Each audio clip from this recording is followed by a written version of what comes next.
Bonjour à tous et bienvenue dans cette nouvelle vidéo de la chaîne Météo Tropicale.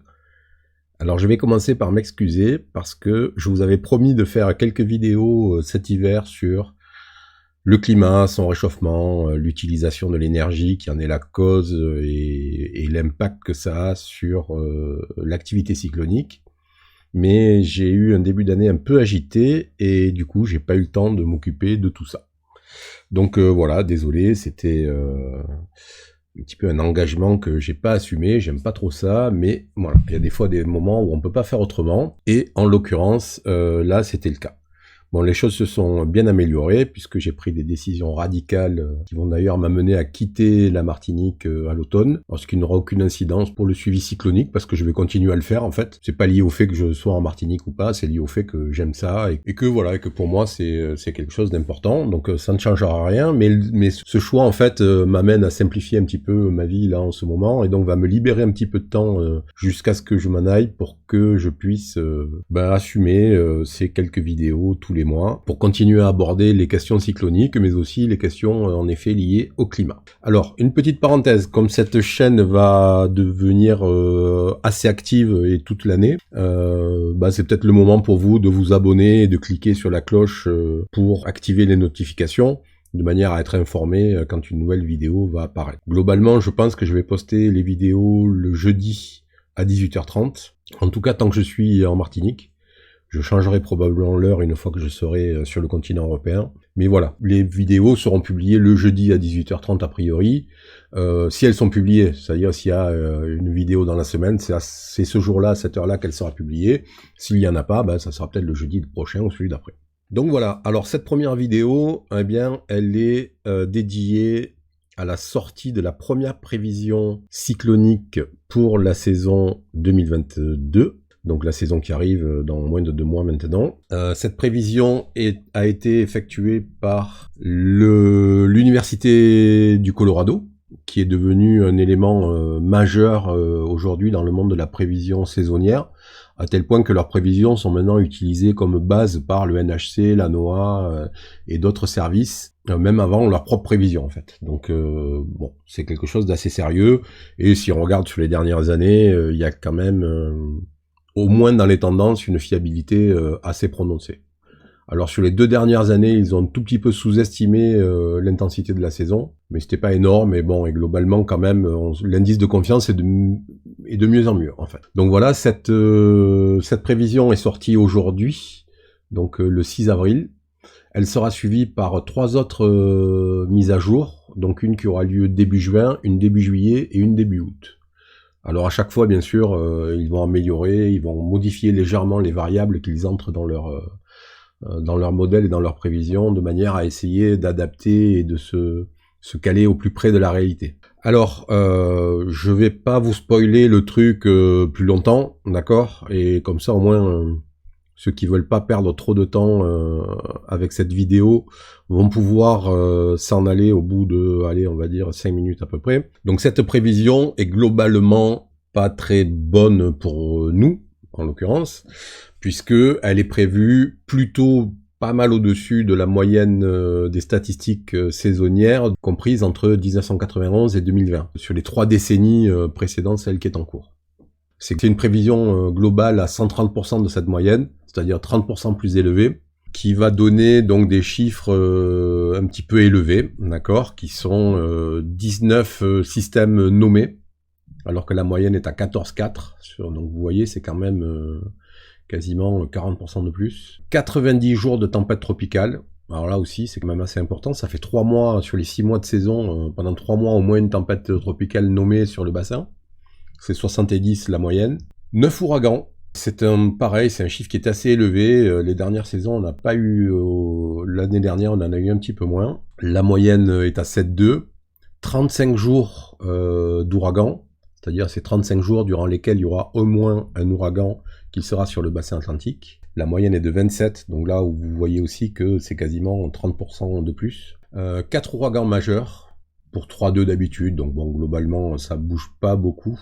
Et 9 jours d'ouragan majeur, au lieu de 7,4 en moyenne, c'est un petit peu au-dessus, mais c'est pas exceptionnel.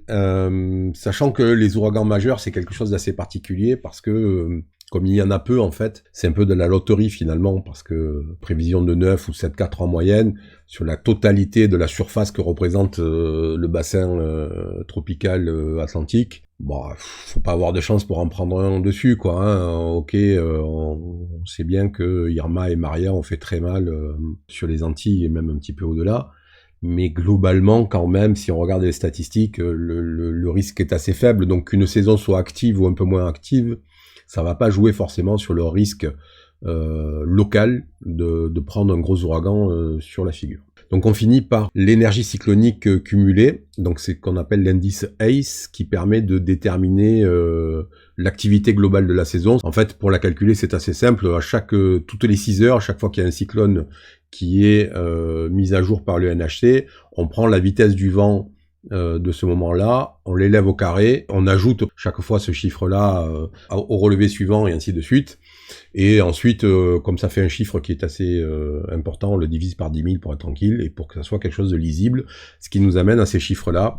Donc vous voyez, la moyenne c'est 123 et là on est à 160. Donc là aussi c'est une augmentation assez importante. Alors il faut savoir que l'indice ACE est assez particulier parce que finalement, c'est pas tant le nombre de cyclones qui le font beaucoup bouger, c'est plutôt les très gros cyclones très intenses qui durent longtemps. D'ailleurs, par exemple, Irma a eu un indice ACE de 110, je crois.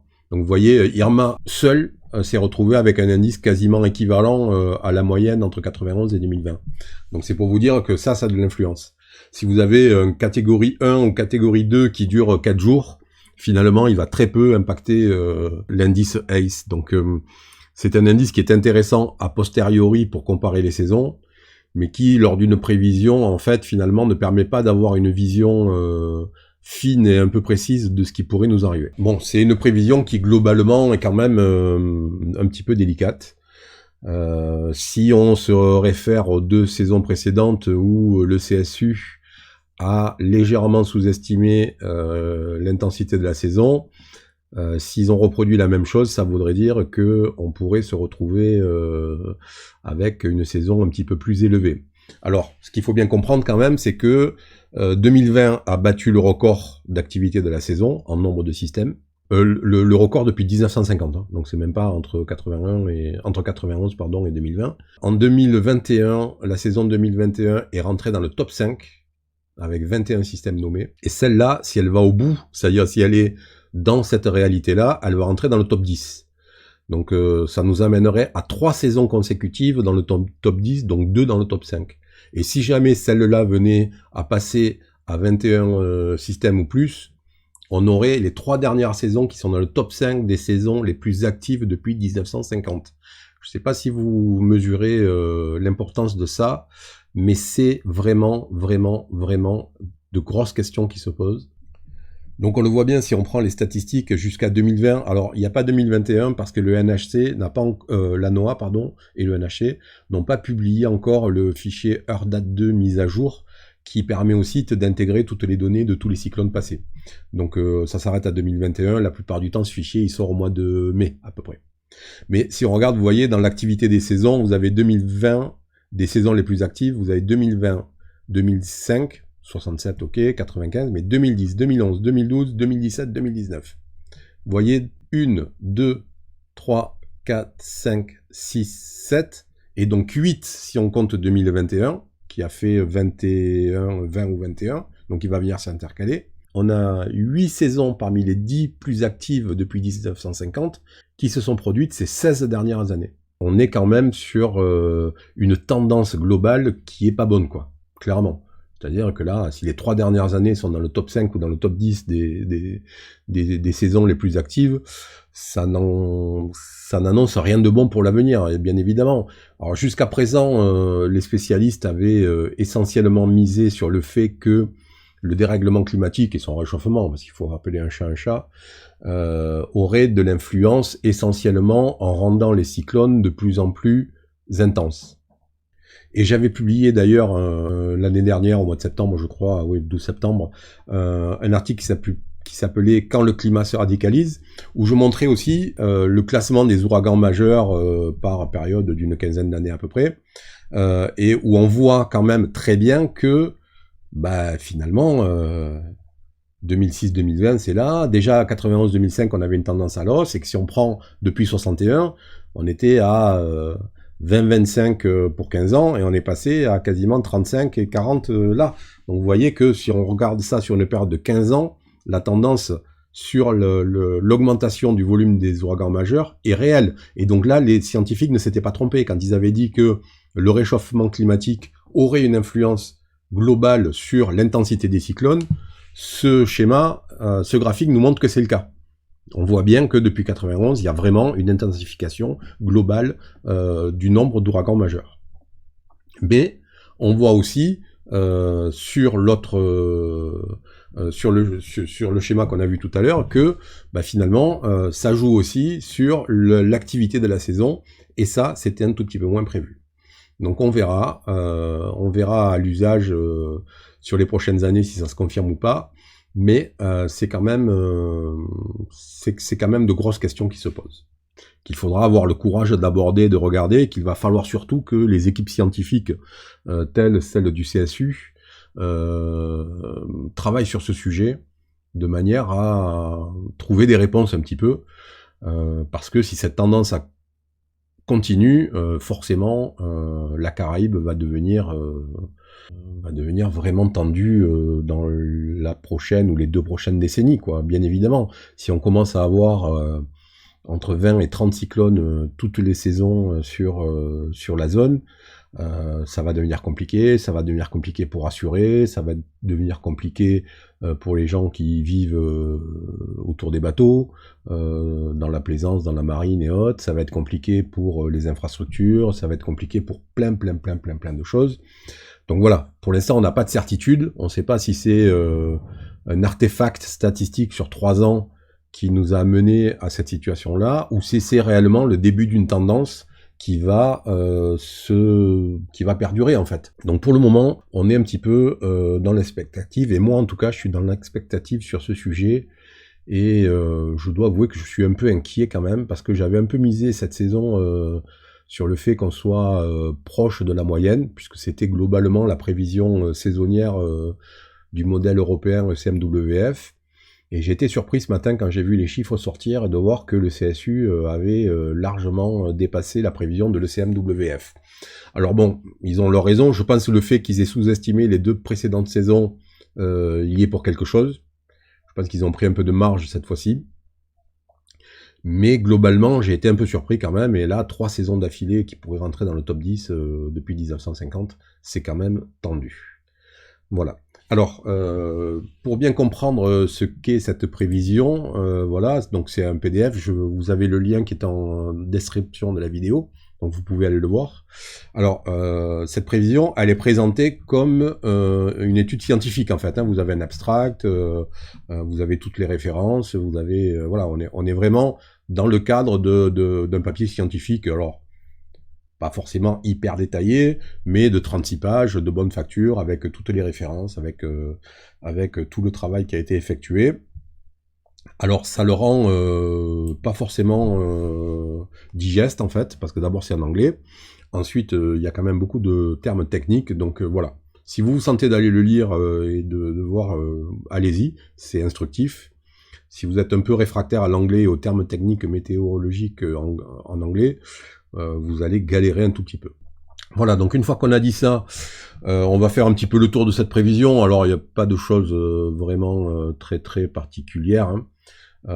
Donc là c'est le récap que l'on avait sur la page du site, hein, du nombre de systèmes prévus et tout. Alors on va passer, voilà, donc dans l'abstract, on a bon d'abord la prévision, ensuite on a comment est basée cette prévision de début avril.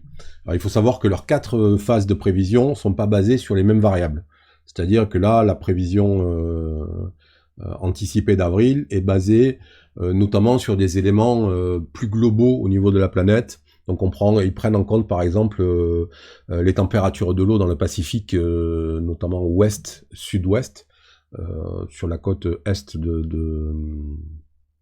de l'Australie, parce que il y a une corrélation statistique entre la température de l'eau dans cet endroit et l'intensité de la saison. Donc ils prennent des données comme ça, voilà. Alors cette corrélation, en fait, elle se joue plusieurs mois avant. C'est-à-dire qu'à partir du mois de juillet, ils ont plus intérêt à aller chercher cette information parce qu'elle n'apporte rien, puisqu'elle va donner quelque chose sur les X mois, 7, 8 mois suivants.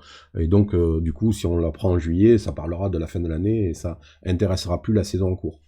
Et donc, par exemple, si on prend les prévisions à partir du mois de juillet, ils vont beaucoup baser leurs prévisions sur ce que l'on appelle l'oscillation Atlantique Nord, qui est une variabilité de la température de l'eau dans l'Atlantique Nord, et dont on sait que la corrélation en saison cyclonique va être importante dans les 2-3 semaines qui suivent. Donc ça permet d'avoir un schéma d'organisation des températures de l'eau dans l'Atlantique qui nous donne une corrélation avec l'intensité de la saison pour les mois qui suivent. Donc voilà, alors l'élément bien entendu primordial de toute prévision cyclonique saisonnière, c'est bien entendu l'oscillation ENSO, qui est l'oscillation El Niño en fait. Il faut savoir que statistiquement c'est très marqué en fait. Les périodes où on est en phase El Niño sont des périodes où historiquement et statistiquement les saisons cycloniques sont très peu intenses. On a eu par exemple 2014, 2010, il y a des années comme ça où on avait un El Niño assez marqué, où on s'est retrouvé avec des saisons de très faible intensité. Et par contre, les années La Niña sont des années historiquement très fortes au niveau de l'activité cyclonique. Alors quand je dis très forte, ça se joue en termes de nombre de systèmes et d'énergie ACE cumulées ensemble en fait. Il peut y avoir une année où on a beaucoup de systèmes qui sont mais avec une énergie ACE très faible, enfin voilà. Mais globalement, quand on est en phase La Niña, c'est des saisons qui sont assez tendues. Et pendant la période neutre, en fait, qui est entre El Niño et La Niña, eh bien, on a des saisons qui sont variables, plutôt un peu plus intenses que la moyenne, globalement, mais variables, et dont la variabilité va dépendre d'autres facteurs, en fait. Donc du coup, là, pour le coup, l'oscillation nord-atlantique va avoir un impact relativement plus élevé dans ce cadre-là. Alors, si on regarde la prévision El Niño pour les prochains mois, on va descendre, hop, ces graphiques sont pas très parlants pour les gens qui n'ont pas l'habitude, voilà, c'est celle-là, c'est celle de l'IRIS EPC qui est intéressante. Donc en fait, vous avez tous les modèles qui travaillent sur El Niño, qui vont donner leurs prévisions, donc par trimestre, vous voyez, janvier, février, mars, mars, avril, mai, ainsi de suite, et qui vont donner donc une enveloppe de prévision, comme on a l'habitude de le voir pour la trajectoire, Donc soit on a un consensus, ce qui est le cas, marqué ici. Donc on a deux modèles qui sont hors consensus, mais globalement quand même on a un consensus assez simple pour, vous voyez, à partir du début de la saison cyclonique, une entrée en phase neutre et qui se maintient durant toute la saison. Alors c'est quoi les phases neutres et les phases La Niña et El Niño? C'est facile, c'est la température dans le Pacifique Est, donc au niveau de la côte du Chili à peu près, au niveau de l'équateur. Si cette température est supérieure à 0,5 degrés par rapport à la moyenne, on sera en phase El Niño. Si elle est plus basse de moins 5 degrés ou moins par rapport à cette moyenne, on sera en phase La Niña. Et entre les deux, on est en phase neutre. Si on regarde sur une carte, voilà, la zone où on vient chercher cette température de l'eau, c'est la zone qui est appelée Niño 3.4. C'est cette zone qui va déterminer globalement la situation de El Niño, avec aussi la situation des vents dans le Pacifique, qui fait partie du schéma complet El Niño. Et si on regarde un petit peu, on voit que dans cette zone-là, effectivement, la température reste un petit peu plus basse, vous voyez, autour de 0,5, 0,6 degrés, à peu près inférieur à la moyenne, ce qui explique qu'on est aujourd'hui dans une situation La Niña, d'accord, puisque les derniers relevés sont ici, mais que doucement, ça devrait se réchauffer, on devrait passer en phase neutre. Donc voilà un petit peu pour cette question-là, la question El Niño. Alors, on a bien entendu une incertitude dans la prévision, hein, comme toute prévision et comme tout modèle, il y a de l'incertitude. Alors il faut savoir que cette prévision est basée en effet en partie sur sur le modèle ECMWF, mais aussi ils ont eux aussi un modèle numérique qu'ils ont développé eux-mêmes et qui est hébergé à Barcelone sur l'ancien superordinateur qui gérait le modèle européen, le CMWF, qui depuis a été délocalisé. Et donc c'est l'université du Colorado qui a récupéré cet ordinateur et qui l'utilise dorénavant pour faire tourner son propre modèle de prévision saisonnière. Alors ce schéma est intéressant parce qu'il nous montre l'acuité de la prévision du CSU. Parce qu'il nous montre la comparaison par rapport à la réalité. Donc l'idée, c'est globalement, il va nous montrer sur la prévision d'avril, sur la prévision de juin, et c'est la prévision d'août. Alors celle de juillet est arrivée il y a très peu, donc on l'a pas dans les tableaux. Mais globalement, donc on voit sur la prévision d'avril, entre 84 et 2013, vous voyez, on avait une prévision qui était très mauvaise, et entre 2014 et 2021, elle est passée à 0,56, qui lui donne à peu près entre 50 et 60% de fiabilité. La prévision de juin, vous voyez, entre 84 et 2021, c'est-à-dire depuis donc la mise à jour de leur système, elle était à 41%. Entre 84 et 2013, c'est-à-dire donc avant la bascule en 2014 sur leur nouveau modèle, elle était un petit peu plus basse, et on voit que de 2014 à 2021, on est passé à quasiment à 80% sur la prévision de juin, donc ce qui est quand même vraiment pas mal. Et on voit que sur la prévision d'août, par contre, là, du coup, entre 2014 et 2021, on a eu une qualité de prévision à 88%, ce qui est relativement important. Voilà, c'est quand même intéressant parce que ce service se remet en question, accepte de montrer ses erreurs.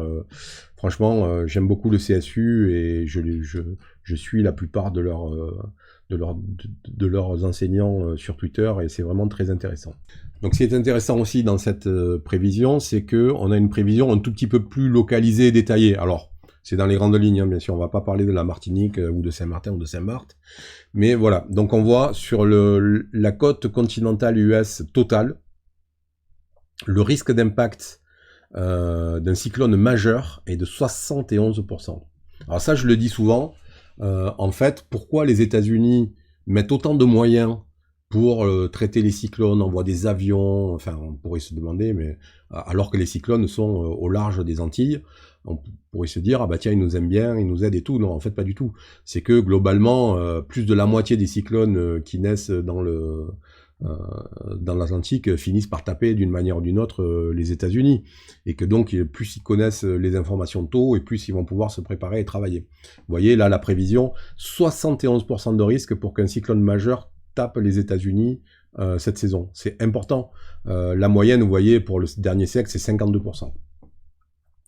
Donc pour la côte est, qui inclut la péninsule de Floride, c'est 47% contre 31% en moyenne.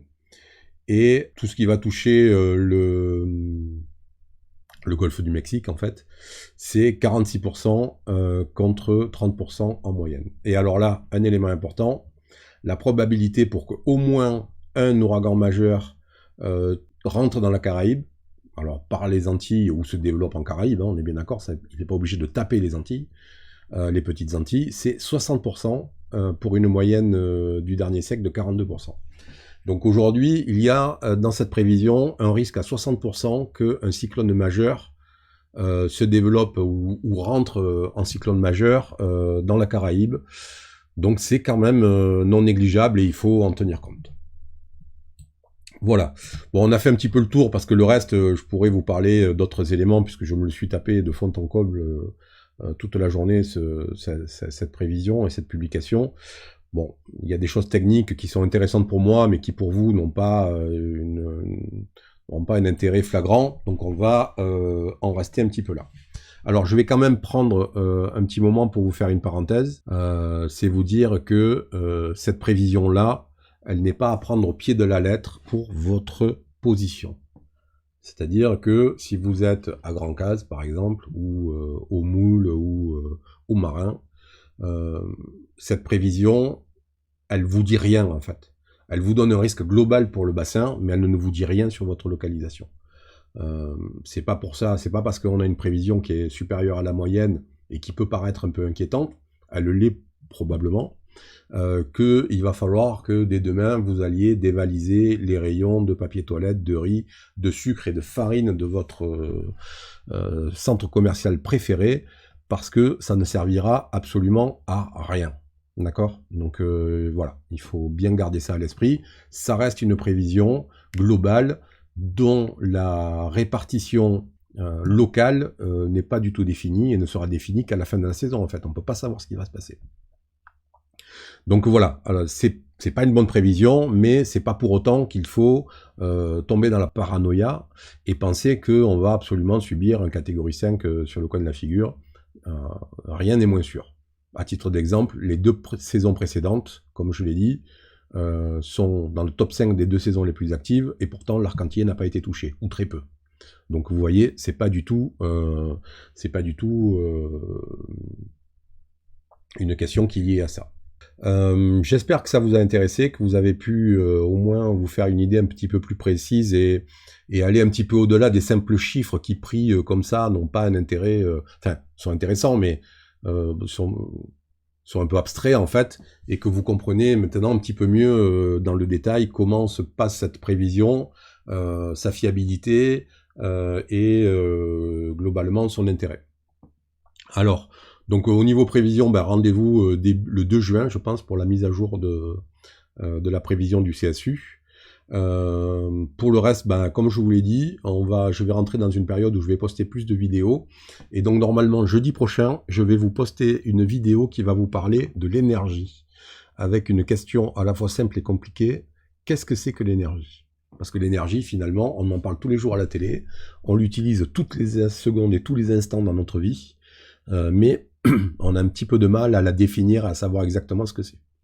Donc cette vidéo, la semaine prochaine, va nous permettre d'essayer de comprendre ce qu'est l'énergie et quel est son poids dans notre vie et pourquoi on en consomme autant en fait, parce que finalement tous nos soucis aujourd'hui, que ce soit le climat, la baisse de la biodiversité, enfin pour parler d'effondrement de la biodiversité, l'artificialisation des sols, enfin tous ces problèmes-là sont liés à une seule question qui est celle de l'énergie et surtout de la consommation irraisonnée que l'on en fait. Alors on parle de l'énergie globalement, et plus particulièrement bien sûr des énergies fossiles, hein, mais voilà. Et donc pour essayer de rentrer dans ces sujets un petit peu plus profondément dans les prochaines semaines et les prochains mois, je pensais qu'il serait intéressant de faire une première vidéo qui permettrait d'avoir un point de départ, à savoir qu'est-ce que c'est l'énergie, et donc de pouvoir entamer d'autres sujets proches et liés à partir de cette base-là. Et si vous avez des questions ou quoi que ce soit à me poser à propos de cette vidéo, vous pouvez les faire en commentaire, je les lis tous. J'y réponds pas tout le temps parce que s'il n'y a pas de questions, il n'y a pas forcément de raison. Mais globalement, si vous avez quelque chose à me demander, une explication par rapport à ce que j'ai dit, n'hésitez absolument pas, vous allez en commentaire, vous me posez une question et j'y répondrai avec plaisir. Vous pouvez aussi me dire si le format vous convient, si ça vous a pas plu du tout, et me traiter de gros con, allez-y, ne vous gênez pas si c'est ce qui vous fait avancer et qui vous fait du bien. Je le prendrai pas forcément trop mal. Bon, si c'est bien sûr des insultes, votre message sera modéré, mais bon voilà. Vous pouvez donner votre avis, ou poser des questions sans aucun problème, c'est fait pour ça. Donc voilà, je vous souhaite une bonne soirée, une bonne fin de semaine, et puis ben, normalement, rendez-vous jeudi prochain à 18h30 pour la vidéo sur l'énergie. Bonne soirée, ciao!